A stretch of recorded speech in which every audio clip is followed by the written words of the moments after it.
Robots take center stage at CES and could eventually take thousands of local hospitality jobs. How the state and workers can prepare, that's this week on Nevada Week.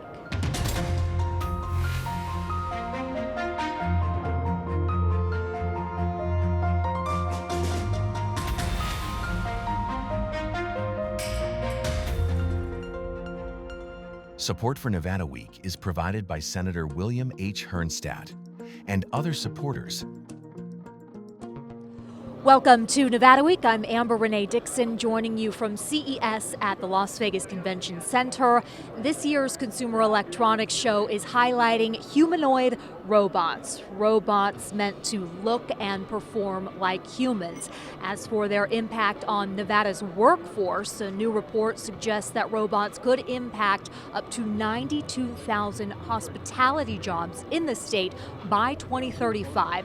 That story is ahead, but we begin with an update on tariffs. At CES 2025, the Consumer Technology Association warned about their potentially negative impacts on the U.S. economy and American consumers. We spoke with Ed Brisbois, the Vice President of International Trade for CTA, about that and more. I want to go back to CES 2025, and ahead of that, the CEO of CTA, Gary Shapiro, said about the tariffs that President Trump was proposing that they would be a major inflation-causing tax on Americans and harmful to the U.S. economy. So fast forward a year, what has the result been? I think we have seen greater inflationary pressures. I mean, clearly Americans are concerned about affordability. I mean, I remember right after the election in November, there was this sense that somehow all the people who voted for the president, because he said he was going to address inflation and address the affordability crisis, would be comfortable with imposing tariffs, which are regressive taxes that consumers in the United States ultimately pay. And the data is showing that the pass-through, there's one study that said the pass-through of the tariff cost is 94% through the U.S. economy to consumers. Has that already hit? That is hit in part, but not in full. And let me walk you through that. It's hit in part because some companies did have to pay the tariffs to import their products. Other companies just front-loaded so much inventory before the tariffs were imposed that their tariff costs were not as great as they could have been. Now, there are certain retailers that have billions of dollars of tariff costs, and small businesses have tariff costs. But the true hit might not happen until this year, when all that inventory dries up, and that could happen over the next couple months, and then companies have to import again, and they're going to be paying the higher tariff rate. So this story is not over yet from my perspective.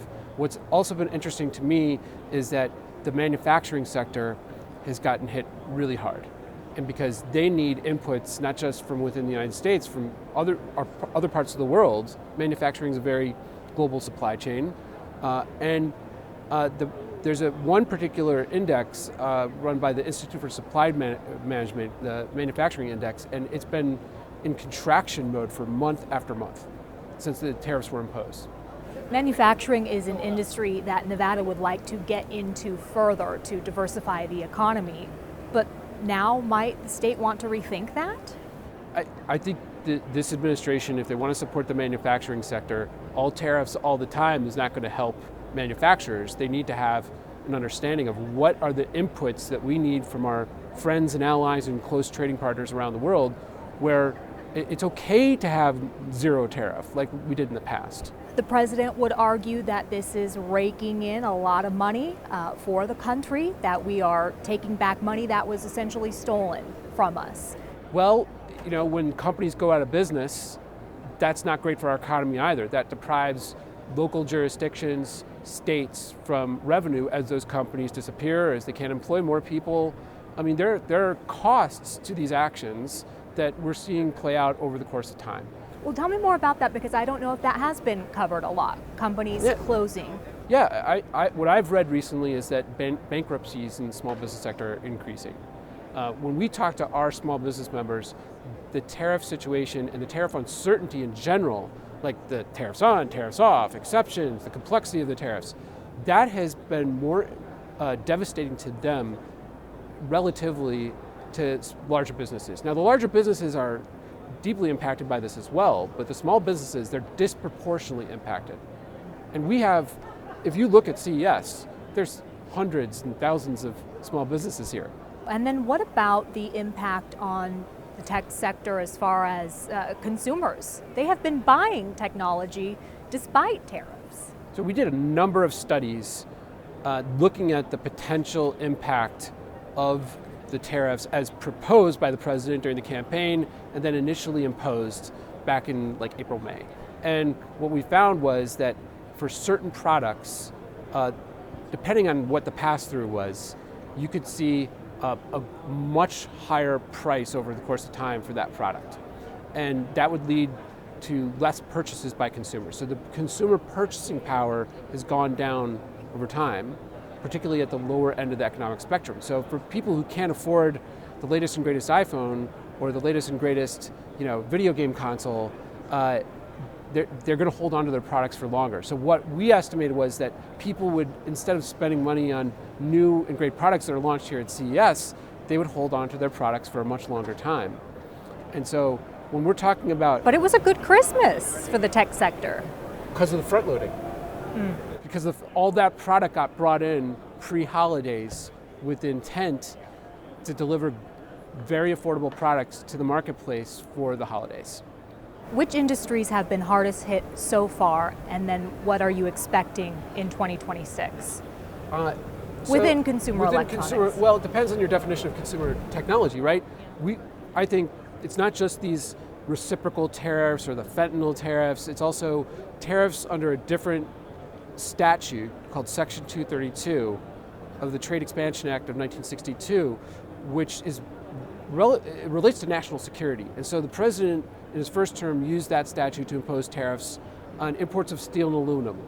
25% for steel, 10% for aluminum. And now, in this term, they ratcheted that up to 50% for steel, 50% for aluminum, and an expansive list of what they call derivative products. So these are products that are not steel or aluminum, but they contain steel or aluminum. And that has caused a lot of problems for manufacturing industries, particularly automotive. And I think every company that has some sort of steel and aluminum now has to pay attention to what is the amount of steel and aluminum in their product, what's the value, what's their potential tariff payment in the future. And so they've done this as well use that same statute to impose tariffs on lumber and timber products, copper, and they'll potentially do it in the future on critical minerals and downstream products, semiconductors, and consumer technology products that contain semiconductors. So the tariff story still is evolving here, but those industries that got hit hard by the steel and aluminum tariffs are really suffering. Last question, and this is about the critical mineral supply. Nevada has the only operating lithium mine in the country. There are other critical minerals here that can be mined. It's a big industry here. Their argument is this is the time to now really pull away from China and bolster our own national security by having our own supply. What would you say to that? Well, it's one thing if you're just focused on China. This investigation is not just about China. This is about the whole world and imports of critical minerals in general, whether they threaten to impair U.S. national security. So I could make an argument that we actually should have strong critical minerals trade with our treaty allies and close trading partners to create a better supply and a more affordable supply of those critical minerals for our industry in the United States and for our manufacturers. If we impose tariffs on those inputs as well, from whether it's coming from Europe or Australia or Southeast Asia, that doesn't seem to me anyway to be the best decision. If we're going to focus on China, let's focus on China, not just throw a tariff wall up across everyone else around the world. So you would be okay with the tariffs on China? I think that's a different conversation compared to talking about our tariffs on our allies and trading partners. We've always had a concern about China's use of certain policy tools to restrict critical minerals trade. When I was at the Office of the U.S. Trade Representative, we worked on a WTO case on China's export restraints on rare earths and other types of critical minerals. And we won that case against China. We worked together with Japan and the EU as our allies to affect change in China, and China did change its policies. We're not doing that anymore. It seems more in the unilateral world rather than working with our allies to change China's behavior. Ed Bristwat, thank you so much for joining Nevada Week. Amber's pleasure. Thank you so much. According to a hospitality technology report from CTA, 2 out of 5 consumers would welcome service robots. Robots like this that can transport linen and luggage and waste. But in Las Vegas, where 26% of workers are in hospitality or tourism, there is a big concern about job displacement. And that concern is something that the president of this particular company would like to address. Reed Floco, thank you for joining Nevada Week. Thank you. And tell me, what is your response when someone says, hey, isn't your company taking jobs away from hospitality workers? We look at it as a service. Honestly, it's another tool in helping our team members to actually succeed. We are big believers that as hotel owners and operators, we should actually make the jobs easier for our team members so they could take the trash out, or the robots could take the trash and heavy lifting, the dirty laundry off of the employees so they can focus on more important tasks, interacting with guests, making the product a better product, and actually, turning something into a positive. Again, we look at it as a tool for every team member to actually be able to thrive with. There are people who would say, yeah, it's a lot cheaper to have one of these than to pay an employee. Have you gotten rid of any employees after utilizing this? So in our current hotels, the hotels we own and operate, we have not. We actually look at it again as a tool. So now we have a more productive team. And remember, there's always call-offs. There's always people not showing up. The robot's there 365 days, 24 hours a day. It's there just continuing to play support. So what happens when someone calls off, you end up with saying, let's say I'm cleaning rooms and we have 12 people cleaning rooms. All of a sudden, now 10 people have to clean the same amount of rooms that 12 would have.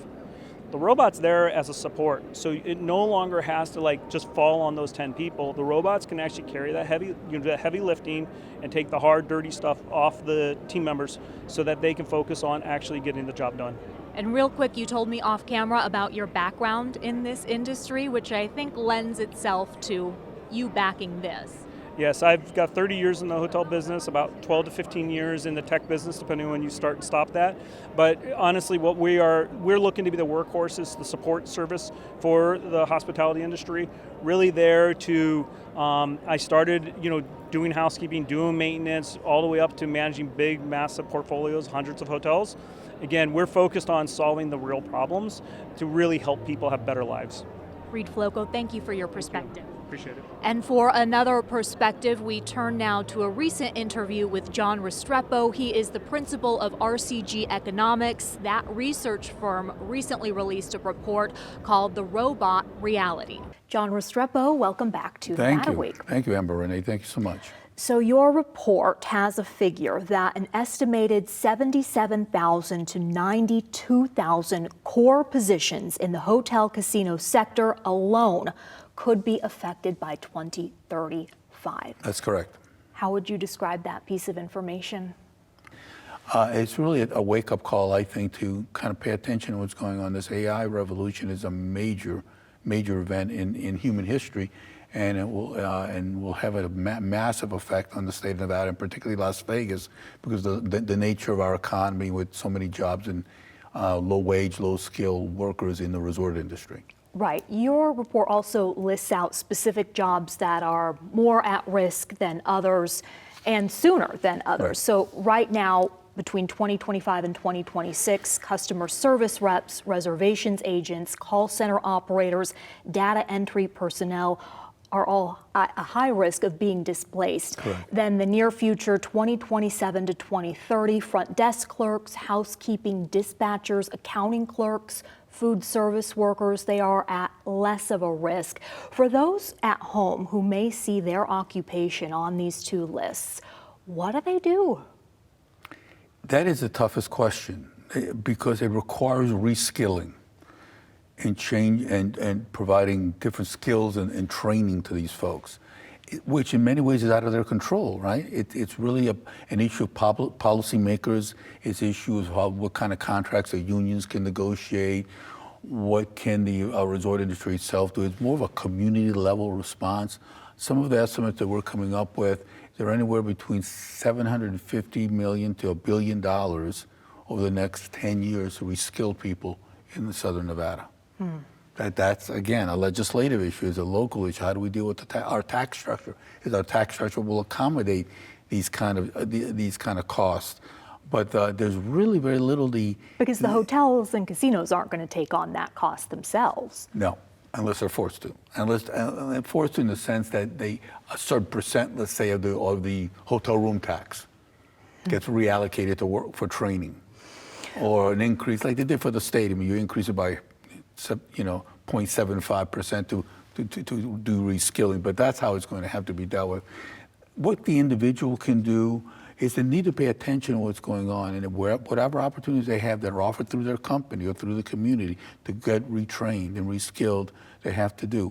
We also have to understand that some people just won't reskill. They're maybe a little older, they don't want to go back to school. That's a whole other issue that we're going to have to take care of with our social structure, our social service structure. So there's a few things, limited amount of things that an individual can do.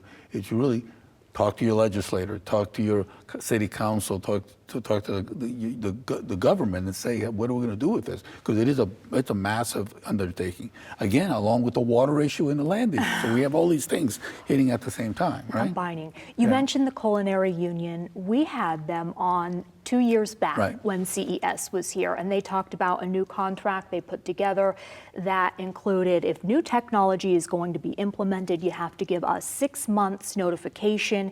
If there is training required, that has to be paid for by you. And if this person cannot be retrained, there has to be severance, including benefits. That's what you're calling for, but you're calling for the state to do that? Well, it's a combination, right? It's going to be the culinary and the unions negotiating with the resort industry, but that's not going to be sufficient enough because it's really a public-private effort, right? Okay. The private sector is going to have to do something with the unions and the industry, for example, the resort industry, and the government's going to have to get involved, probably at the federal level as well at some point on a more massive level. But in a more shorter term level, the state of Nevada and local governments are going to have to be involved in looking at our tax structure, looking at our regulatory structure. What can we do to prepare for this coming revolution that we're about to see within the context of our economy? So it's a complicated issue. The worst thing that we can do is pretend it's not coming. The Culinary Union and its power, already having some of this in its contracts, will this delay the hotel and casino industry in Las Vegas from implementing AI and automation as quickly as it might like? To a point. But the power of AI is so major in terms of cost efficiencies, and particularly in those kind of jobs you mentioned earlier, and savings as well, and that it's going to be pretty hard to stop it for very long. They can delay it for a little while, the culinary can. But the resort industry, like all other industries, are moving quickly toward AI. And so this is beyond just the resort industry. This is a macroeconomic issue in terms of, it's not only the resort industry is moving toward AI, but every other industry in Nevada is moving toward wherever they can to basically replace human beings. And your report specifically mentions, though, the massive amount of money that's being poured into AI when it comes to hospitality alone, which significantly impacts Las Vegas. The hotels and casinos, will they be impacted equally? Will everything become automated? No, I think that the research shows that the limited service hotels will move more toward automation. They'll be hit pretty hard.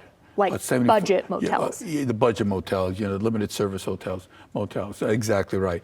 The Holiday Inn Expresses, those kind of places.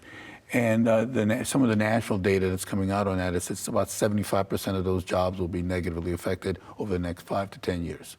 Okay. In terms of massive casino resorts that we see on the Strip, those high-end luxury properties, probably 25% of the jobs will be affected because they require more face-to-face because what they charge. I mean, they want people want to talk to a human being. And then the general kind of luxury hotels that are not casino hotels, maybe 50% of the jobs will be lost. Wherever they can, back of the house kind of jobs will be lost to automation. It's already been occurring.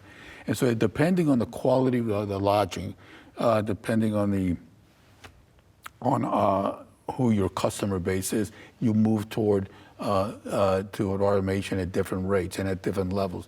But at some point, it's all affected, right? Mm-hmm. Even if it's only 25% at one of the higher end resort properties on the Strip, it's still 25% of the jobs. And so what do we do with those folks? How do we retrain them? What happens? And when you talk about the retraining, some people will say, well, yeah, the displacement is going to lead to new jobs, which you have talked about, but how much retraining would be necessary? Is that within reach for most people in these current jobs? No. Why not? To be honest with you. Well, it is if they want to spend the time to do it. Keep in mind, this is an interesting statistic that we came up with from this research. This is, again, a national number.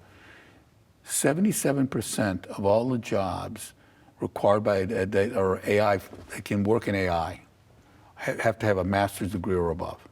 Mm-hmm. And those are the kind of jobs that would be. Those are the kind of jobs that will be being created during this transition. So, how many of the folks that are high school high school grads, or maybe even college grads, are now going to go to the next level to get their master's degree? Wow. In some technical expertise, as we laid out in the report. So that's a big challenge too, for the education system, for retraining. If in fact we move toward this AI, what kind of job is AI going to create? Which they will. Mm-hmm. But it's going to take time to transition to that, and how many folks can get retrained? And who's going to pay for that? Who's going to pay for people to go to grad school? What's a little hard for me, at least, to rationalize is that after COVID, the hotels and casinos really struggled to bring employees back. And I think some still are, but why would they do that just to be laying them off a few years later for automation? I don't think anyone thought at that point, including the economists, how quickly AI was progressing and advancing. Just think about this, how somewhat primitive Zoom was when it first came out. Look at all the capabilities of just remote meetings now. All those different applications that you can do for remote, whether it's Microsoft Teams or Zoom, whatever it is, how quickly that has changed and improved. Yeah. Right? Right. Look at AI, Chat GPT and Claude and all the generative AI and what that's doing to writing. Right. Research. Very much No so. one expected this thing to happen so quickly. So I don't think the resorts thought that AI was coming. They were going to employ it in a few ways. Robot bartenders and stuff like that. But no one anticipated the speed at which it's being adapted and improving and growing. A couple more points. Your report notes that women will be disproportionately impacted by these displacements. Why? Because a lot of the jobs unfortunately I have a daughter and it bothers me. A lot of the lower end kind of service jobs are done by women, even at the resort industry. One of the interesting things about the resort industry is that it's always been a very good employer of women compared to a lot of other industries. So Las Vegas has been kind of in the forefront of giving women a fair shot and paying them, equal to men in many ways. But a lot of women are in these, particularly in the hospitality industry. This is nationally and globally and locally, are in these kind of jobs. A lot of them, because to be honest with you, a lot of them are undocumented workers. Right.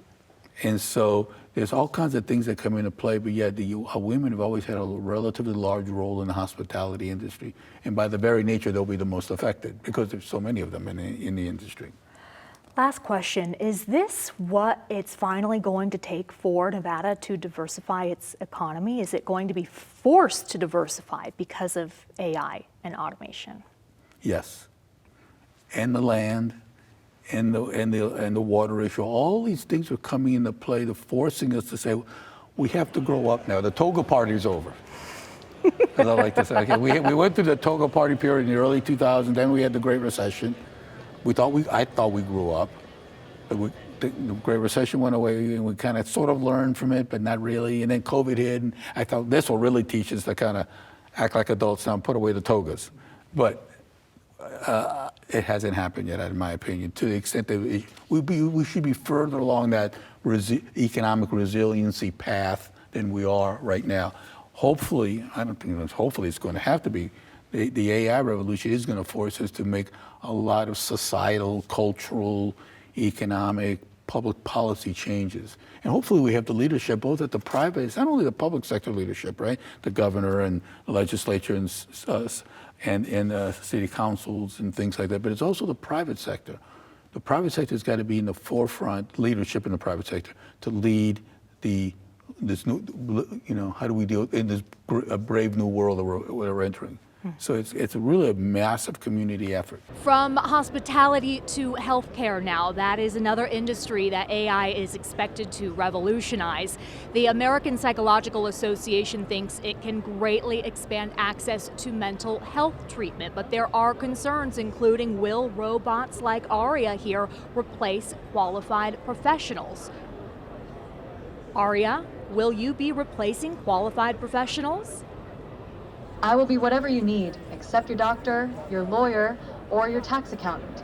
Those jobs are safe for now. These are important issues that the state of Nevada is actively trying to answer. We're going to dive into that next week, as well as have a longer conversation with Aria here. That's next week on Nevada Week. In the meantime, thank you for watching, and for any of the resources discussed, go to vegaspbs.org, and I'll see you next week on Nevada Week.